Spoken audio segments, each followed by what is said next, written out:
Estimados irmãos e irmãs em Cristo, iniciamos hoje na igreja a leitura da primeira carta de São Paulo a Timóteo, e logo no início de sua carta, Paulo saudando a Timóteo, a quem é considerado por ele como seu filho na fé, né?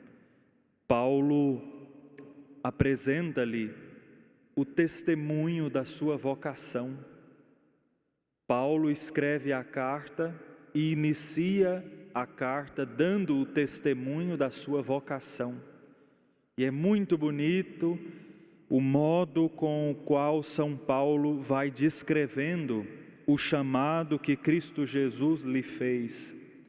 Primeiro, Paulo começa agradecendo. Agradeço àquele que me deu força, Cristo Jesus, nosso Senhor, pela confiança que teve em mim ao designar-me para o seu serviço. O coração de uma pessoa que foi encontrada pelo amor de Jesus é um coração agradecido.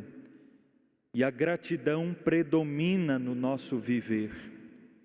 A pessoa que experimentou o amor de Cristo passa a viver para agradecê-lo por tão grande amor. Por isso a sua vida, as suas palavras, as suas atitudes são para dar graças a Deus. O nosso viver se torna um hino de louvor a Deus. Por isso, tão belo quando São Paulo começa o seu testemunho dizendo: eu preciso, antes de qualquer coisa, agradecer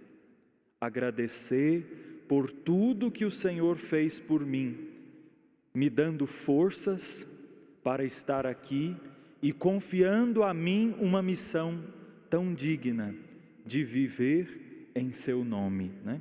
Depois São Paulo diz assim, ele reconhece quem era ele antes de Jesus. A mim, que antes blasfemava, perseguia e insultava, mas encontrei misericórdia porque agia com a ignorância de quem não tem fé. Paulo passa de perseguidor, de assassino dos cristãos, agora a proclamador da palavra do Senhor. Passa de perseguidor para perseguido pelo próprio Jesus. E Paulo reconhece que a sua vocação não é mérito seu, mas antes misericórdia de Jesus para conosco. Paulo disse, sem Jesus eu era um assassino, sem Jesus eu perseguia, sem Jesus eu blasfemava, eu insultava, mas encontrei misericórdia. E o amor dele foi tão grande que transformou um assassino, um incrédulo, no Evangelho vivo a ser proclamado.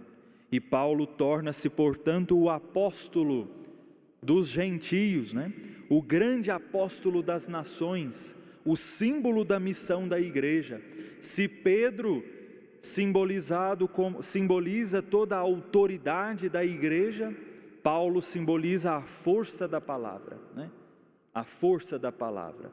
Pedro, a pedra, Paulo, a espada que corta os corações com a força da palavra de Deus.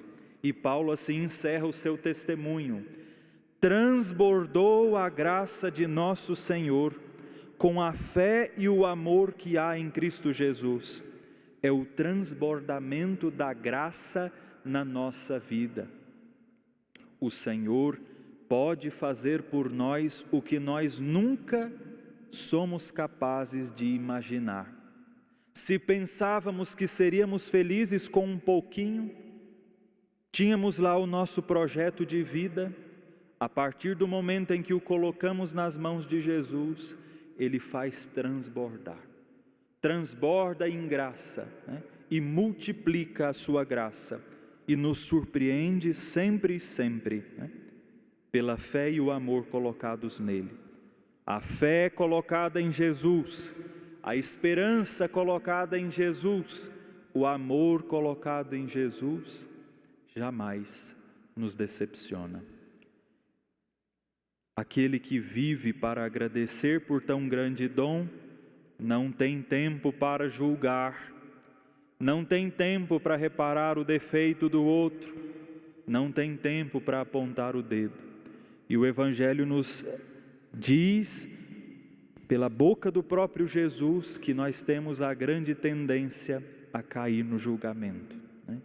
A grande tentação que perpassa o coração humano, né? Em ver o cisco no olho do outro, enquanto nós carregamos uma trave no nosso. A facilidade com que julgamos as pessoas é grande demais, e caímos nesse pecado com tanta frequência, né? Por isso Jesus nos exorta ao caminho da conversão, né?